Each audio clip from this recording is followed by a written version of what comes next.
রাজধানীর ডেমরার সারুলিয়া এলাকার পশ্চিম নিঝুমবাগ এখান থেকেই রোববার উদ্ধার করা হয় ভয়ঙ্কর দুটি হাত বোমা। একটি বাড়িতে তল্লাশি চালিয়ে উদ্ধারকৃত বোমা দুটি নিষ্ক্রিয় করে ঢাকা মহানগর পুলিশের counter terrorism and transnational crime ইউনিটের বম্ব ডিসপোজাল ইউনিট। এই বোমা যার কাছ থেকে উদ্ধার করা হয় তার নাম জুয়েল ভূঁইয়া। সে নরসিংদী জেলা কারাগার থেকে পালানো জঙ্গি বলে চিহ্নিত করেছে পুলিশ। এই জুয়েল 90 জেএমবির আলোচিত বোমার কারিগর নাজমুল হাসান মামুন ওরফে বোমারু মামুনের ঘনিষ্ঠ সহযোগী বলেও তথ্য দিয়েছে পুলিশ।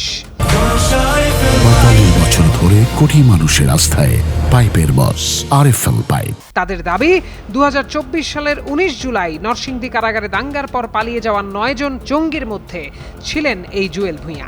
6 দিন পর 25 জুলাই তিনি আবার নরসিংদী জেলা পুলিশের হাতে ধরাও পড়েন। পরে 5 আগস্ট সরকার পতনের পর সেপ্টেম্বরের দিকে জামিনে বেরিয়ে আসেন।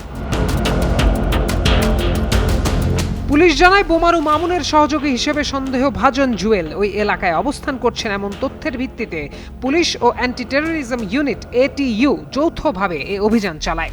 অভিযানে দুটি হাতে তৈরি বোমা উদ্ধার করা হয়েছে। এ ঘটনায় আরেকজনকে আটক করা হয়েছে। পুলিশ সূত্রে জানা গেছে 2025 সালের ডিসেম্বরে ঢাকার কেরানীগঞ্জের একটি মাদ্রাসায় বোমা তৈরির সময় বিস্ফোরণ, এরপর ফেব্রুয়ারিতে রাজধানীর যাত্রাবাড়িতে তল্লাশির সময় পুলিশকে ছুরিকাঘাত করে বোমার ব্যাগ ফেলে পালানো, মার্চে কুমিল্লার শিব মন্দিরে বিস্ফোরণ এবং একই মাসে রাজধানীর সায়দাবাদে পুলিশের তল্লাশির সময় বোমা বিস্ফোরণের ঘটনাতেও মামুন ও তার শিষ্য আরিফ ওরফে ইমরানের সংশ্লিষ্টতা পাওয়া গেছে।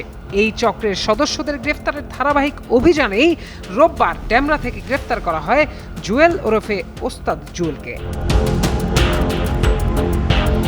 প্রত্যয় দাস, যুগান্তর নিউজ।